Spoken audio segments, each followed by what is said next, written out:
You're listening to Bark and Wag's 15-Minute Vet Talk.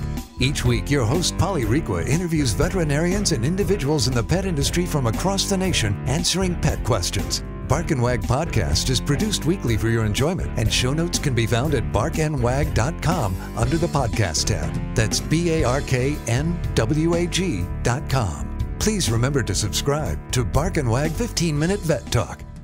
Thank you for listening to Bark and Wag 15-Minute Vet Talk. Bark and Wag is dedicated to protecting our dogs through advocacy, education, and supporting like-minded dog lovers by selling custom pet products. Bark and Wag is excited to announce our new partnership with a Colorado hemp farm to produce a line of CBD products for your pets. Bark and Wag has CBD pet tincture available in 300, 750, 1200, and 2400 milligrams. Bark and Wag CBD is pet safe, no THC, it's made in the USA, and is CO2 extracted. Please check out Bark and Wag's website, barkandwag.com.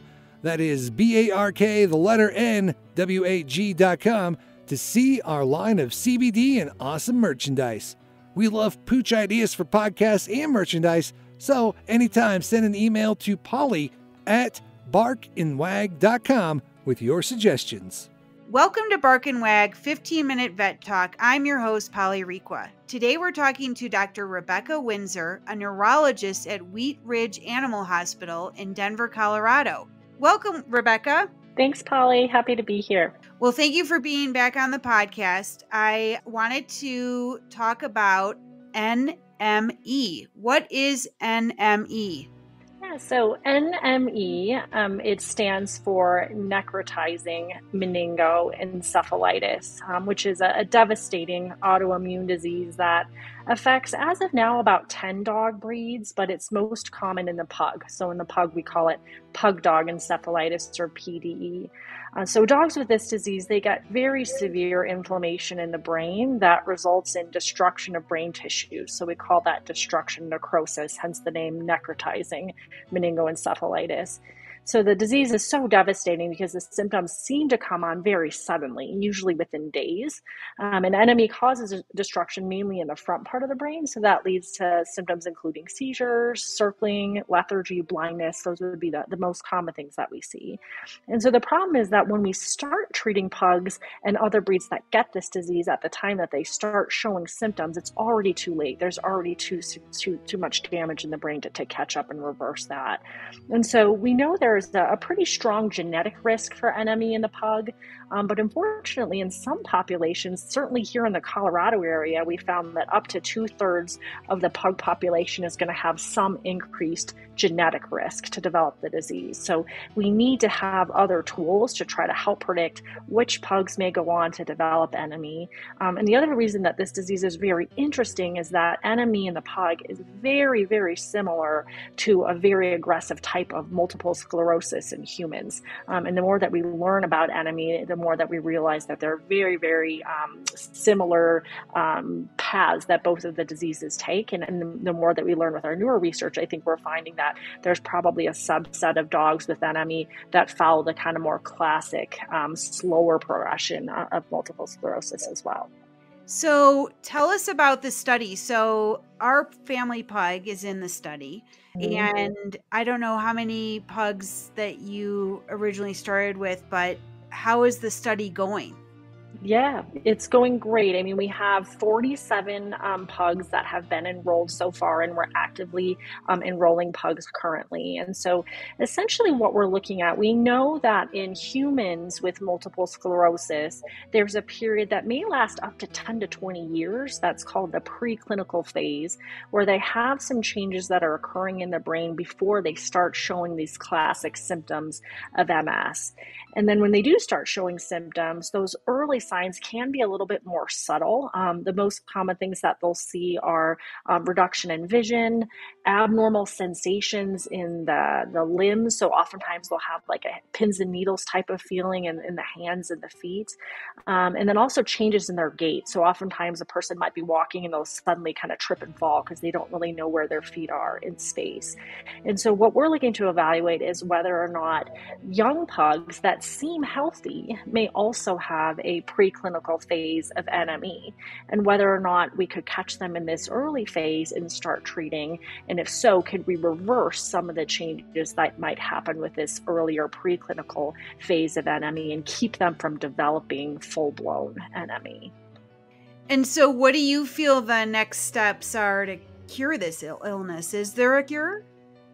Yeah, so I mean, what we found so far has been pretty amazing, honestly. So about 20% of the pugs that we have screened so far, and remember here in Colorado, we have a higher genetic risk population potentially than some other areas. So like I said, 2/3 of our pugs are at increased genetic risk here in Colorado.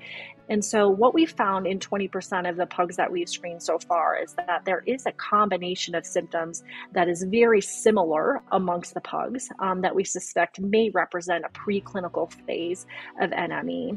And so the symptoms that we've identified, interestingly, are also very similar to what they see in the earliest stages of multiple sclerosis. And so what we've found so far is that 100% of the pugs that we found that are abnormal, so all of the pugs are going to have pain throughout the neck and back on exam. So not necessarily people would pick up on it at home. They might be running around and seeming pretty happy and playful, but when we're examining them and putting pressure on their neck and the back, we're picking up that that's uncomfortable for them.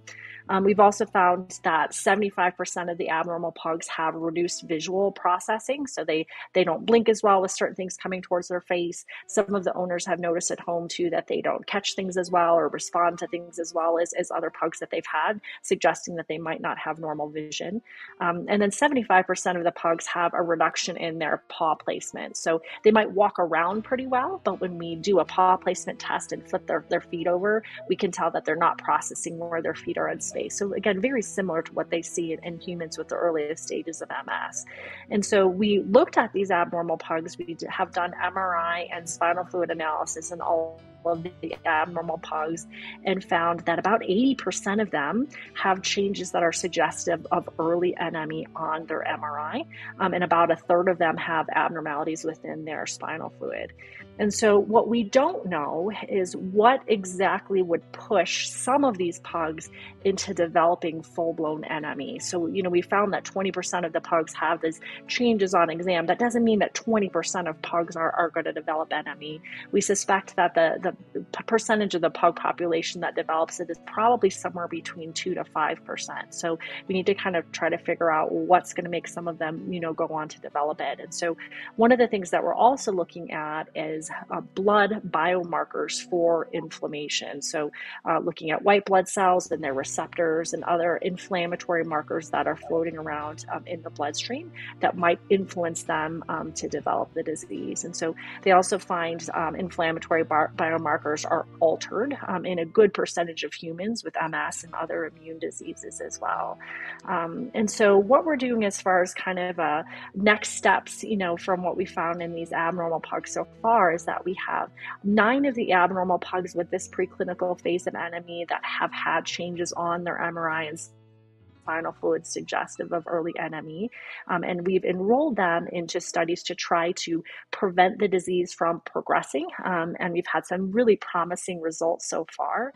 And so there's essentially kind of 2 arms of the study that we're doing. So the first arm, we're looking at stem cells. And so we've had about 7 dogs so far that have received stem cells. And stem cells have a lot of potential benefits for the nervous system. So they can repair damage within the brain. They can help regenerate brain tissue that's been damaged, and they can reset the balance in the brain to kind of try to bring down the overall level of inflammation. So it's more of an anti-inflammatory instead of a pro-inflammatory balance. And so all of the 7 pugs that we have seen so far that have had the stem cells have shown at least a partial response to improve the changes that we've seen on their neurological exams. And what we've done with some other dogs, either dogs that didn't have a complete response to stem cells or ones that were just in a different phase of the study, is to treat them with an immune medication called cytarabine, which is one of the main treatments that you would use for a dog that has NME, but we know it doesn't work to cure the disease if we start using it at the time that they develop symptoms. So, but what we have found is we have a group of pugs now. I think there's probably about 5 or 6 of them as well, that we've been able to reverse all of the symptoms that we saw on the neurological exams with this preclinical phase of NME. And so we've taken, it's really, really, really incredible. We have about 4 pugs now that are 2 years out. So, we had been watching their exams. They'd had these repeatable changes that were, for a lot of them, getting progressively worse over the course of about 3 to 4 months until they went into the early treatment phase. And so either with stem cells or with the cytarabine, or some dogs have had both, all of the dogs' clinical exams have returned to normal. So we're planning on treating them all for a minimum of 3 years. So kind of getting them past the window where they're more likely to develop NME. Also really interesting, we rechecked the MRIs on the dogs that received the stem cells and cytarabine and saw improvement in the lesions in the MRI as well. So pretty exciting stuff for sure. Wow, that's incredible. Yeah.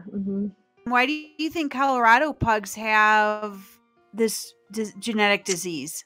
Yeah, I mean, it's all over the world, really. I mean, all over the United States, but there does tend to be certain, sections where the breeding populations are pretty closely knit together. And so, so kind of depending on where you are within the country, you might have, a few pug breeders that are breeding a lot. And there's different pockets. California is another big pocket, northern, southern California, the East Coast as well. So this is by no means a Colorado disease. The only reason that I mention it is that the publications that we have with that 2/3% of dogs are at increased genetic risk are coming from Colorado pugs. So that might not necessarily be the same in like a Florida pug or an Arkansas pug, but at least in the Colorado pugs, it's pretty high. So okay. And then what age does this start? Yeah, so I'm broadening, honestly, what I would say. What we used to say was the typical age range was between 6 months and 3 years that they develop symptoms. And you'll have rare ones that will kind of be outside of that window. But we now have 2 pugs in the study. One was 3 months and one was 4 months at the time of screening and starting treatment.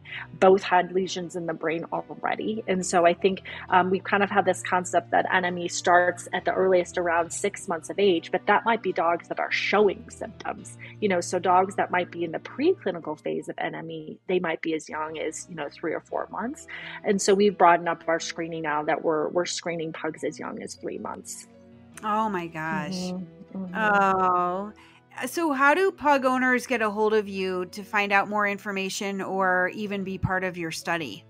Yeah, so right now we're doing a rolling recruitment. So essentially anyone can just contact me directly is probably the easiest. So my email address is rwindsor@wrah.com. So for our Windsor at wheatridgeanimalhospital.com. So if you email me directly, we can get you enrolled in the study. So the initial phase includes screening exams. So the pugs will get a screening exam. They'll get genetic testing to determine whether they're low, medium, or high risk genetically to develop NME. And then we're also collecting samples for some of the systemic biomarker studies. So we're looking both at blood and then also looking, we're getting a fecal sample as well. We're kind of evaluating the gut microbiome as well as kind of another thing that we're looking at.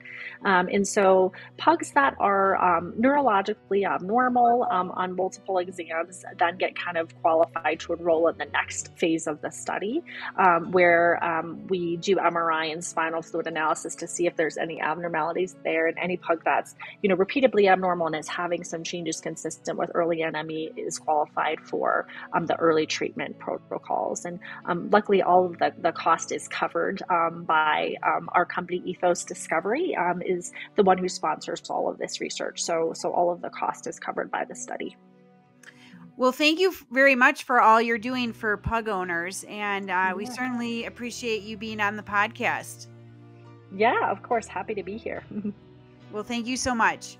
Thank you for listening to Bark and Wag's 15-Minute Vet Talk. If you like what you just heard, we hope you'll pass along our web address, www.barkandwag.com, to your friends and other pet owners. Have a pressing question for a veterinarian? Ask your question at barkandwag.com under the podcast tab. This has been a KFR production. Join us next time for another edition of Bark and Wag's 15-Minute Vet Talk.